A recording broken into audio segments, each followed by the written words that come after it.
Welcome to our Take Tomorrow With series, where we have short yet insightful talks featuring renowned athletes, cultural luminaries, and game changers.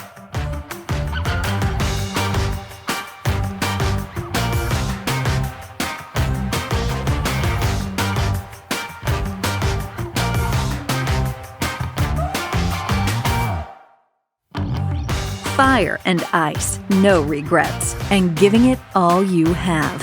Find out how tennis icon, foundation head, and entrepreneur Roger Federer stays a step ahead and takes tomorrow. I'm very delighted to have Roger Federer here with us today. Forbes magazine recently reported on your role in developing the On Roger Pro sneaker. According to On co-founder Olivier Bernhard, the shoe has been designed for the extreme agility and stability needed in tennis. How important are extra agility and stability for you off the court? Good question. Agility, you got to be agile, right? In life, I feel like the fitter you are, I'm not talking only just body fitness, but also mind fitness. And this is maybe where you can go into how do you eat, how much do you sleep, how do you manage your schedule day to day, how do you set your priorities, do you start with vacation as your schedule for the year, or do you start with work? All this then ends up in a very interesting place. And of course, stability in life is key for me. Everybody knows about my values, how important my wife and my kids are, how important the roots here in Switzerland, how I think tennis is incredibly important. I'll do anything for it, but life is more important to me. I want to be healthy. I know there's going to be a life after tennis as well, not just only the next day, even though, of course, and I'm the first to be aware of this, that you're only as good as your next match, right? So I think crucial that I have good stability in my life, because that's the foundation and the backbone of everything. So I think my team is everything. I've had the most incredible coaches over the years. My wife could not have been more supportive. My kiddies love the travels. So I think that stability has really helped me to become the player I am today, and actually also the person. So it's been a great journey so far. Roger, some entrepreneurs are more likely to take steps without knowing if this will lead to success. How does that relate to you? Setback, we've all had them, and we will have more of them. And I think, like a kid in school, if it gets mad, it had a bad test, or it's not understanding something, the question is like, how long are you going to be mad? Are you going to be mad for 10 minutes, or can you maybe be only mad for a minute? And for me, in tennis terms, when I lose a point, instead of being mad for a few games, well, how about just being mad for 3 seconds and we move on to the next point? So setbacks are part of life. Important is always the reaction you show from it. And I think actually I've done a pretty good job of some tough defeats to actually take the positive out of it and say like, well, I was so close. You know what? We're going to start from scratch. It's tough, but I'm going to give myself another chance. Well, how do you keep yourself motivated?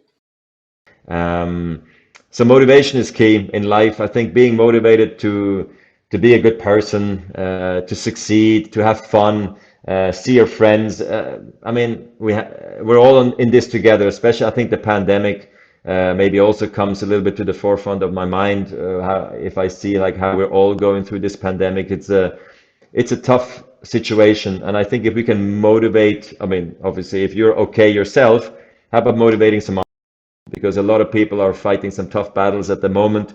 So I think it's a great moment to maybe help each other, because I feel we sometimes forget how tough as well. So motivation is key in life. So if you can have a positive mindset, give it all you have and have no regrets, it's all good, But for me, it's been fairly easy. But again, we'll see how it is next year, in 2 years, in 5 years. But I'm pretty confident I'll come out strong even after my playing days. You once described your playing style. You said, I can't just be ice. It becomes horribly boring. I need the fire, the excitement, the passion, the whole roller coaster. How does it relate to your other ambitions? Maybe if I can just elaborate a little bit what I meant, because I used to be very fiery when I was young throwing rackets. I know a lot of people maybe don't remember, but I had fire all around me, just hard to control my emotions. And then eventually I got so calm and so controlled that it almost got boring.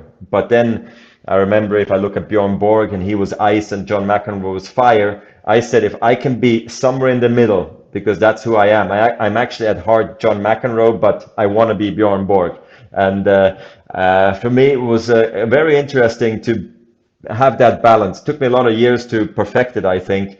But today, when I walk on court, I know I'm always in control of my emotions, and I think it's great for me. So I think when I always talk about fire and ice, people can really relate to it, and it makes a lot of sense. It's like trying to have an ice cold like brain in the most important moments, to be lucid, and then the fire is like, wanting to win at all cost. Don't hate losing. I love winning. Here we go. So that's kind of the idea of the fire and ice. And I think in my other ambitions, funny enough, if I go play chess with go play another sport with my friends, it's funny, I don't care about winning and losing at all. It's all about, for me, the fun factor. Now, I guess in business and in philanthropy, I can try my best. I feel like it's not always in my control, but what I can control is that I'm going to show up and I'm going to try my very best. So, Roger, what are the 3 things you've learned that keep you moving forward? Probably, quite simply put, standstill is going backwards, right? So you got to keep on moving forward. You want to be fitter, you want to be faster, you want to be stronger. And I think a lot starts with the mind, and the passion you show. So 3 things that I've learned to keep moving forward. It's worth it. It's worth to keep on improving and moving forward. Wanting it yourself, the penny has to drop in your brain. Nobody else can do it for you. You always have to show up and do it. And I think also listening to your parents, listening to your coaches, listening to your mentors, get inspired, get motivated. For me, have been crucial signs and warning signs why I want to get better. And I think having a short-term plan and a long-term plan has been somewhat key for me as well, because always having only big picture or only the next little project is sometimes not enough. And I think if you have a little bit of both, that's very helpful. Thank you very much.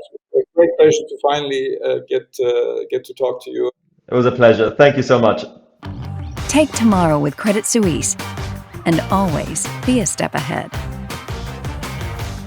Stay tuned for the next episode.